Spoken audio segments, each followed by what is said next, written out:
Hello, everyone, and thanks for joining us today. In today's episode, we're going to talk about change management.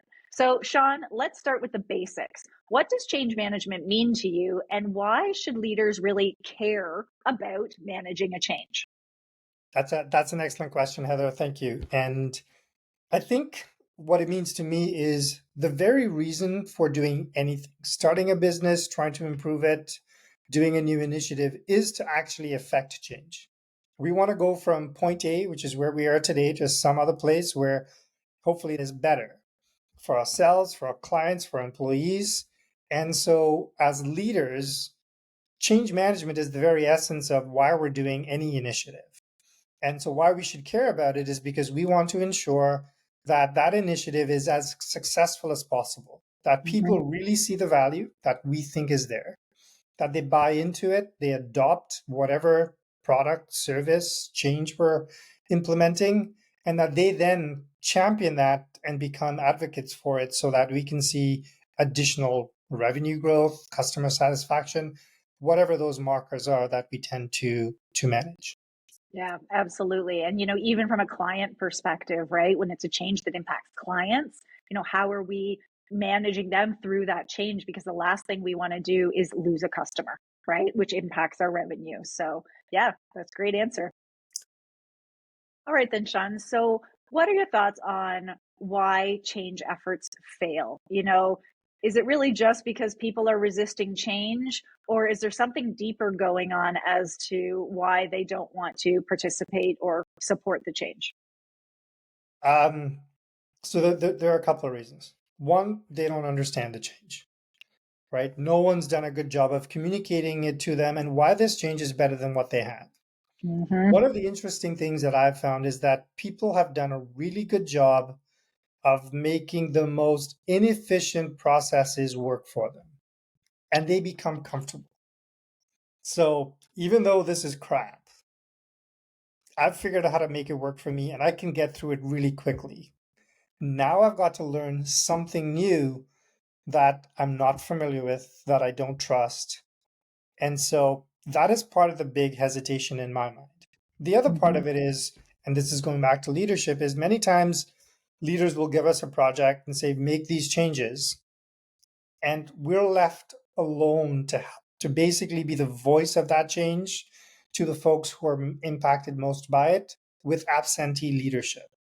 And so I think leaders need to also play a part in championing that change, communicating it, reinforcing it, so that everybody in the team, the organization, knows that this is not their change alone, but it's also that of leaderships and that everybody supports it. Yeah. That's my take. Yeah. And, to look at it from the small business aspect, like, entrepreneurs, small businesses, it's often that big, shiny penny, that big, flashy thing. So, you know, it's change after change after change. And eventually it gets exhausting, right? Like oh my goodness, we're doing this again. I don't really know why. They're just doing it because somebody told them to do it. So those challenges, your team gets burnt out because unlike, corporate, they change a little slower, but in small business, people try to do it so fast and people don't even have time to get on board.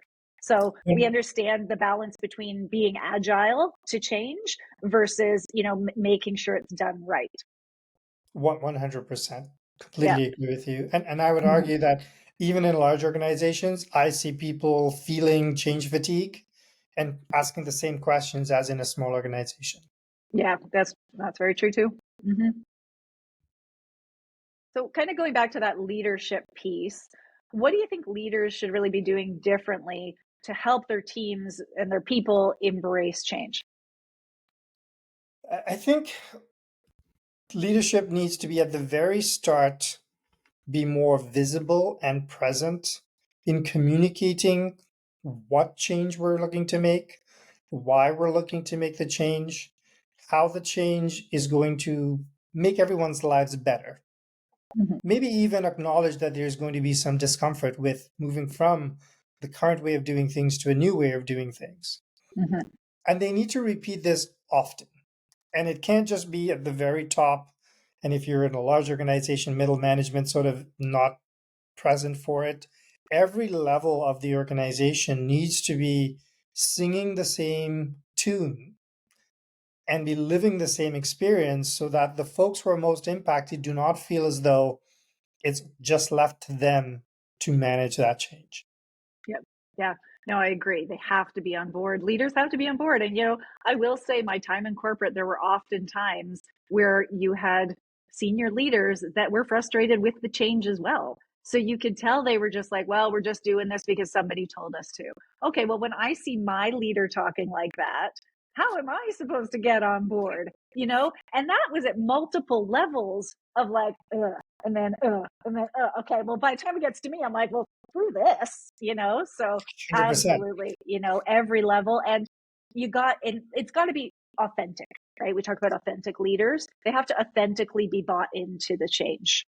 Yes, Yeah. 100% agree. Yeah, I mean, everybody needs to be able to feel as though the change is going to add value, and everybody's got to also acknowledge that change is not always comfortable, but that Mm-hmm. we're going to do this together. So, And that's the difference between in your personal life. Sometimes when you're making changes, you are alone in that change, right? But often when you're in a team, like especially in a corporate team, you are not alone, right? And this change doesn't all fall on you, where in your personal life you're like, oh crap, if I make this change, but if we make it together, it's that in unison, right? 100%. Yeah. So we talked about why change is tough and why a lot of people resist change. So, Sean, what do you think the importance of getting people to buy into change is, and how do we get people to buy into change? Buying into change is critical. When you think about, one of the methodologies that's used in industry ad cards about creating the awareness, the desire, the knowledge, the ability, and then reinforcing that change. And one key way to do that is to get people involved in the change as early as possible, especially the folks who are going to be living with the change, Mm-hmm. day to day. When we're done the project, we go away. Leadership goes away and does leadership stuff. But the folks on the ground, those are the ones who are going to have to live this experience every single day.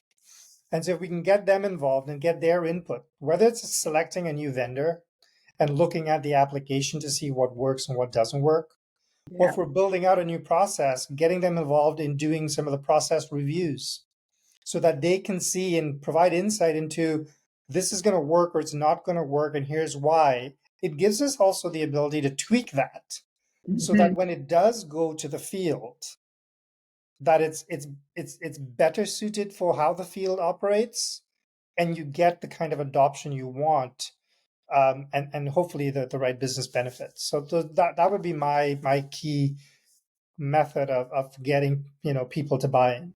Yeah.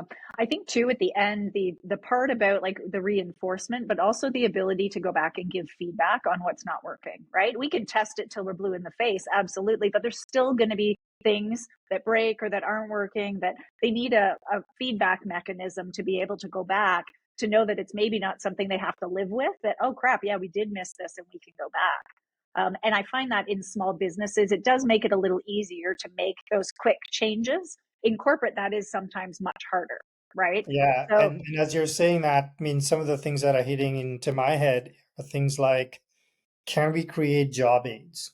Can yes, we create processes that are documented for that reinforcement so that when new employees come on board, there is maybe it's a manual, maybe it's a procedural document, something that allows those folks, right? I mean, this is the stuff you're beginning to really hone in on and working with teams on. But yeah, it's important, whether it's large corporate or small businesses, to have those things in place so that it can be a sustainable, right? Change is not meant to be a one and done. It has to be hmm, sustainable for us to see the long-term benefits.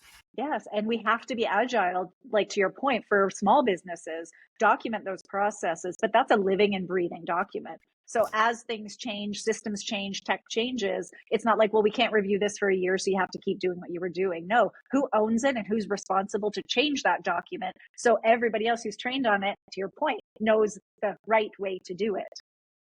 Yeah. 100%. Absolutely. Love it. Yeah, love Absolutely. it. Yeah.